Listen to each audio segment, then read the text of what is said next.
नमस्कार। तो आज हम सुनेंगे शिव के एक भक्त शिकारी की कहानी। एक शिकारी की कथा भी शिवरात्रि के त्योहार के साथ जुड़ी हुई है। यह कथा शिव पुराण में भी संकलित है।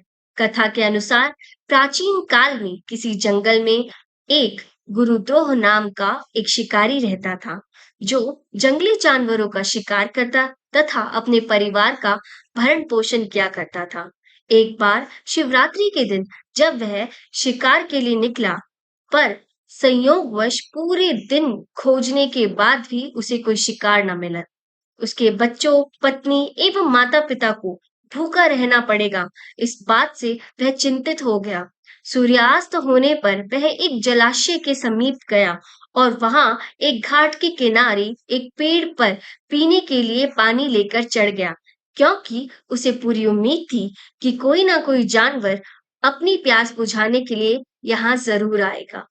शिकारी जिस पेड़ पर चढ़ा, वह बेलपत्र का पेड़ था और उसी पेड़ के नीचे शिवलिंग भी था, जो सूखे बेलपत्रों से ढके होने के कारण दिखाई नहीं दे रहा था। रात का पहला पहर बीतने से पहले एक हिरनी वहां पर पानी पीने के लिए आई।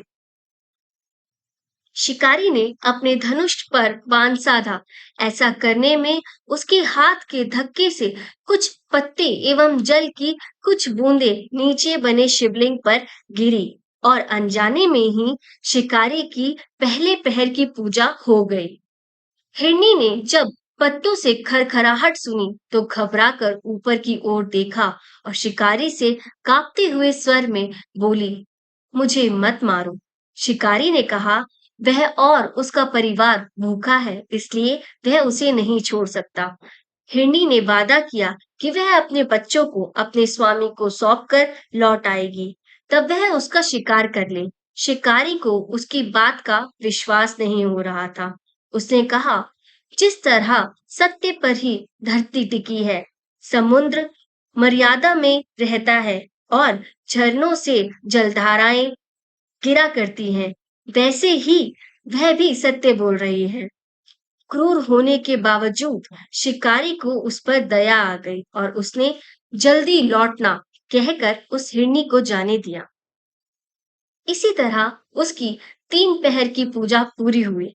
तीसरे पहर की पूजा के वक्त उसे हिरन दिखा।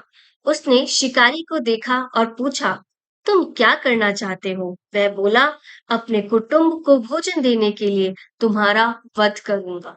वह मृग प्रसन्न होकर कहने लगा, मैं धन्य हूँ कि मेरा यह शरीर किसी के काम आएगा, परोपकार से मेरा जीवन सफल हो जाएगा। पर कृपया कर अभी मुझे जाने दो, ताकि मैं अपने बच्चों को उनकी माता के साथ में सौंप कर और उन सबको धीरज बांध कर यहाँ लौट आऊं। शिकारी ने उसे भी यह कहकर जाने दिया कि शीघ्र लौट आना। रात्रि का अंतिम पहर शुरू होते ही शिकारी ने देखा कि वे सब हिरन हिरनियों के को अपने बच्चों सहित एक साथ आते। उन्हें देखते ही उसने अपने धनुष पर बाण रखा और पहले की ही तरह उसकी चौथे पहर की भी शिव पूजा संपन्न हो गई।